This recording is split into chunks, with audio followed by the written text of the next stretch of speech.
Welcome to King's Court. If you've been keeping up with our channel, you'll know that we have a topic of the week and a word of the week every week.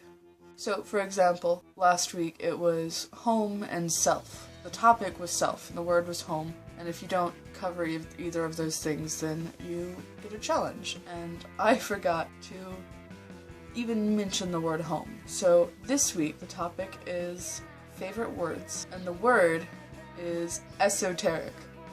Because I didn't use the word, I got a challenge, and the challenge was to not say.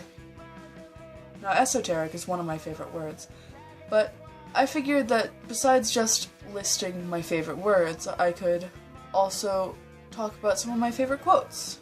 So, my favorite words are esoteric and portmanteau and things such as that. Anyway, so yeah, those are some of my favorite words, and here are some of my favorite quotes. Anger is an acid that can do more harm to the vessel in which it's stored than to anything on which it is poured. To think, a sweater is made entirely of knots. My stomach could clothe an entire village.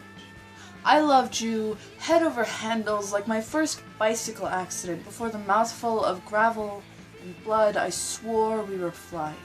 Yeah, the word is in that quote, but there's no real way to get around it without misquoting. It is so hard to leave until you leave. And then it's the easiest thing in the goddamn world.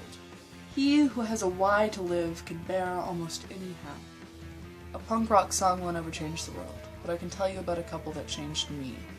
She offered herself up to the big bad wolf, and didn't scream when he took the first bite. I don't want to make it seem like I'm putting myself on the level of Mark Twain and Nietzsche and John Green and all of these big important people, but I wanted to share something more personal, something that I wrote. You wake from the sleep, worse for the wear. Slip on your warmest coat, step into your kindest shoes, and face the world as if you choose to. All of that aside, I'm going to backtrack to last week, because I didn't bring up home, but I'd like to. The thing is that I have lived so many different places. I mean, I've only ever lived in the South, and I've only ever lived almost exclusively in one city. But I lived with my mom, and I lived with my sister, and I lived with my girlfriend, and I lived with my friends, and I bounced around from place to place for so long, which was fun and a little disheartening. So it's hard to conjure up the concept of home, and it's hard to just overall conceptualize the essence of home for me, because there's been so many places that I could call home. But overall, home is a feeling. Being alone is really comforting to me, and it reminds me of home in a weird way, because it reminds me of the first place outside of living with my mom that I really considered home, which was living with my sister and her daughter. And then I lived with my mom, and then I lived with my girlfriend, and it was crazy hectic at both of those places because there were a lot of people. But now, I live with my sister and her boyfriend and their daughters, my nieces, who are really great, and one of them is the professor.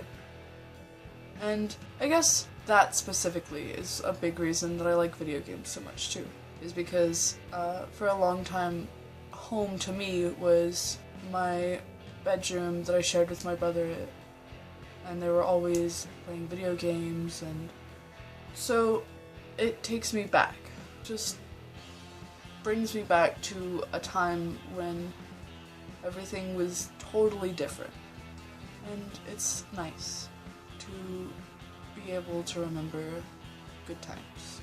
Thank you, loyal subjects, for tuning in, and I'll see you next week.